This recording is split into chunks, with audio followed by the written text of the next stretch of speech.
Aziz məclis üzvləri, axşamınız xeyir olsun. Bu gözəl gündə, bu gözəl ailəyə ən gözəl gün arzulayıram. Bəylər, gözün aydın olsun. Allah mübarək eləsin.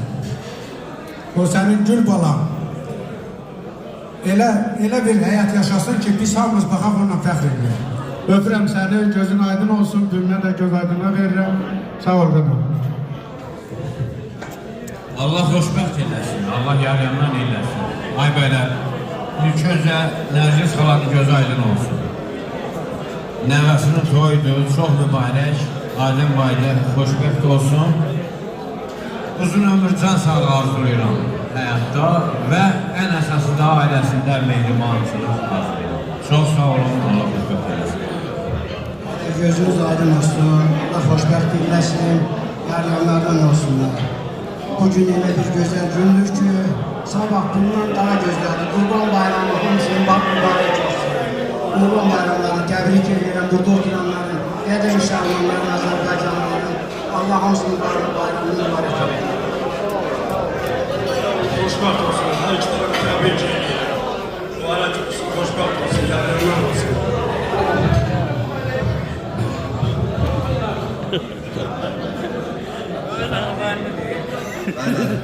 Gözün aydın olsun. Allah mübarək eylesin. Xoşbəxt olsunlar. Həmçinin göz aydın olsun. İşini görürlər. Sizin valiyinə.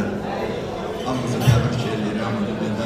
Onlara da bu həyatda gözəl xoşbəxtlik, möhkəm can sağlığı, elə bir müminə vali olsun ki, səni başlayınca eləsinlər. Elə də bizim obamızda liminalı bir ailələrdən olsun, nənənlə kelət olacaqdır.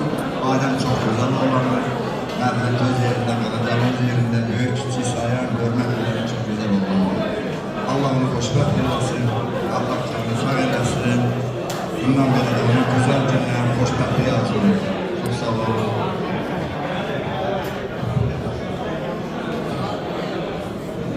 Haberler gözün aydın olsun. Allah xoşbəxt eləsin, yarayanlardan olsun. Uzun ömür can sağlığı. Ay beyler, ayrı olun. Allah xoşbəxt eləsin, gözünüz aydın olsun. Dərsiz günündə gözünüz olsun. Sizin aileye en güzel günler olması günleri arz edin. Adem'e de uzun ömür can sağlığı. Allah xoşbəxt eləsin, gözün aydın olsun. Nəvən neçən olsun. Sağ olun. Ben söz diyemem.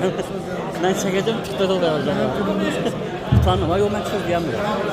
Allah mübarək eləsin. Sənin adından da təbrik edirəm inşallah. Bir istizam musiqiçilərimizə gözləriniz aydın olsun dedik. Musiqilərimiz, istəklərimiz gəlsin, balalarınızı toyunlar. Ya Allah. Və mehman da buradadır inşallah. Gözəl musiqilər, nəğmələr olmalı.